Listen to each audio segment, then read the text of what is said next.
What's up guys, it's me Jeremy, and a lot of times when you face a formidable opponent, it can often feel like there's nothing you can do to beat them, especially if you're in a bad matchup. But that's because you're not punishing their weaknesses. Let's get started. Now the thing is that every single champion in the game has weaknesses. Yes, even the ones considered to be overpowered do still have some form of weakness. They might just be harder to punish. And these weaknesses will always leave room for counterplay, and if you want to come out on top, you have to punish those weaknesses. And this is something the pros do so well. They never let any weakness go unpunished, which is why what's good in the LCS often doesn't translate into what's good in solo queue and vice versa. Take Amumu for example. He sits in solo queue with the highest win rate of any champion, around 56% or so, while he's almost never played in the LCS, and it's because solo queue players can't punish his weaknesses as well. So the first thing you need to do is identify the weaknesses of your opponents. The weaknesses within a champion's kit usually aren't that hard to figure out as long as you know everything about what the kit does. But if you have difficulty with that, consider the strengths of that champion, why they have those strengths and what counters those strengths, as well as absences and key mechanics such as sustain, crowd control, range, as well as long cooldowns within the kit itself. And overall, a big part of that requires you to do what is called metagaming, which is changing your build setup and or playstyle to better counter your opponents.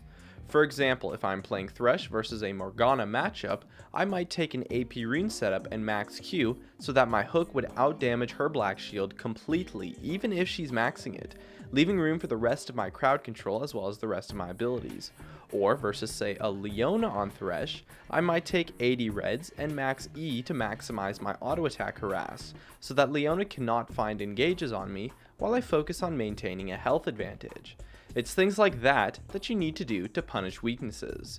And I guarantee you, there is a way to play each and every individual matchup within every single lane, as well as in the jungle. So study your matchups well, especially when learning new champions or new roles.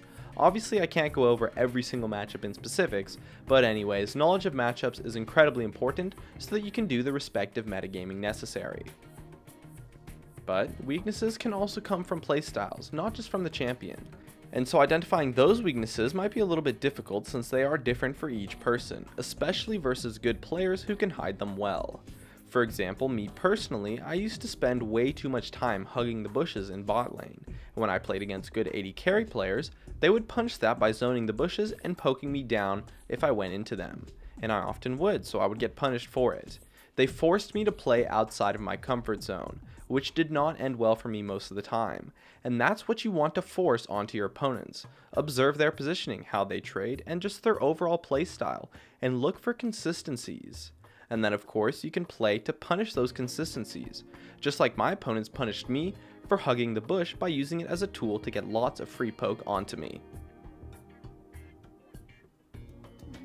Anyways, I think that just about covers it since I wanted to make this quick. My name is Jeremy, and that's it for my video on punishing weaknesses. If you enjoyed this video, feel free to check out some of my others on the screen right now, or stay connected at facebook.com/gamingcurios. Drop a like, share this video, and make sure to subscribe for some more awesome content in the future. And as always, thank you so much for watching, and I'll see you guys next time.